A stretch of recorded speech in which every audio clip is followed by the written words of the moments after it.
you know, weeks, months, maybe even years from now, I think we're going to look back on this as one really fucking bizarre week in wrestling.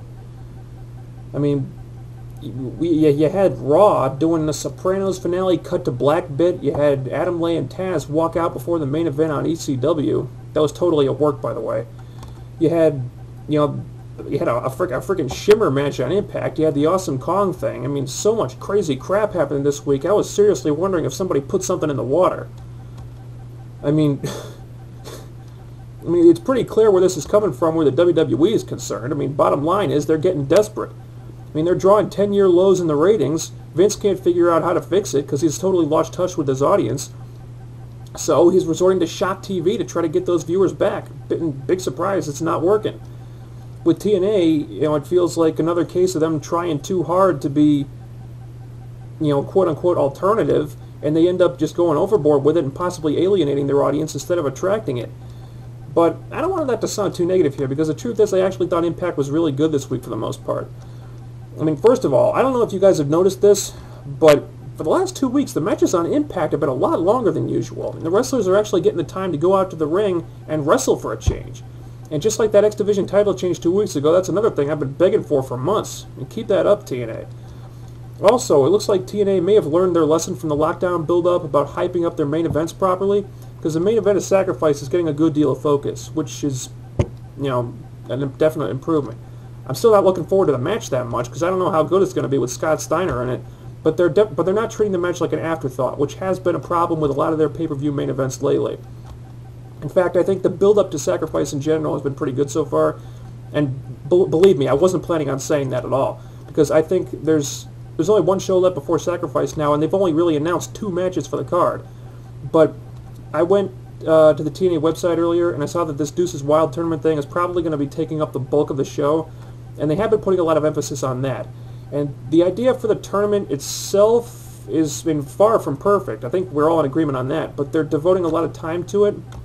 So, that's one thing I guess going forward, I guess. They're not just ignoring it, not just throwing it out there.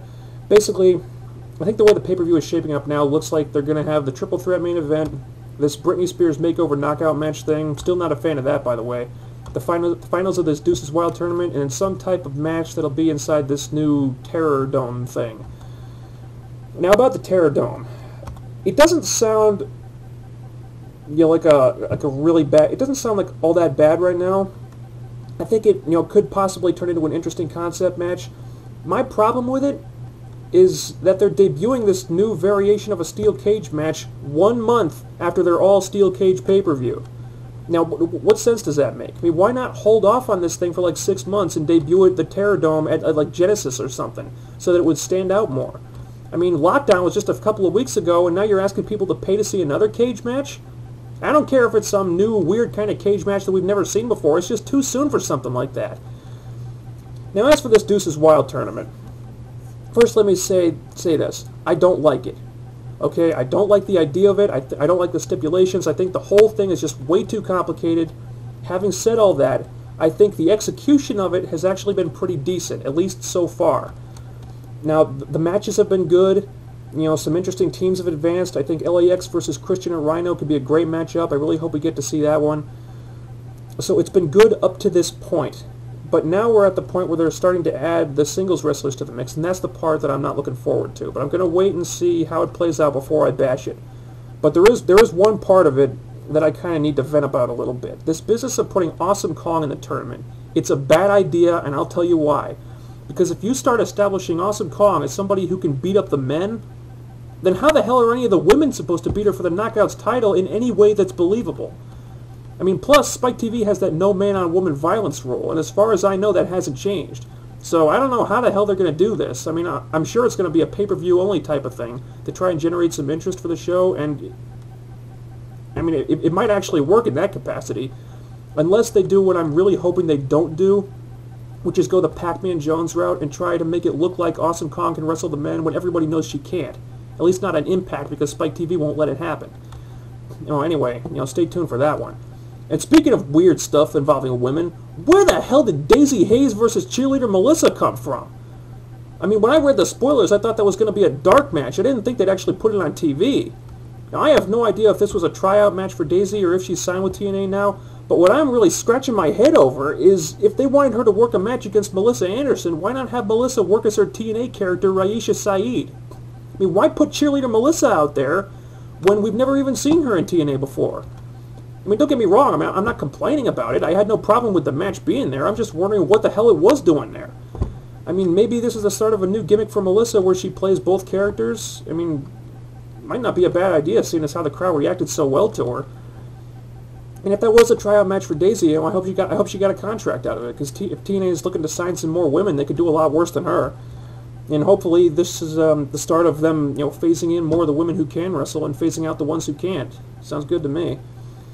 So anyway, the Kong thing was pretty out there, no question about that. It might turn into something interesting, maybe. I doubt it, but I guess it's possible.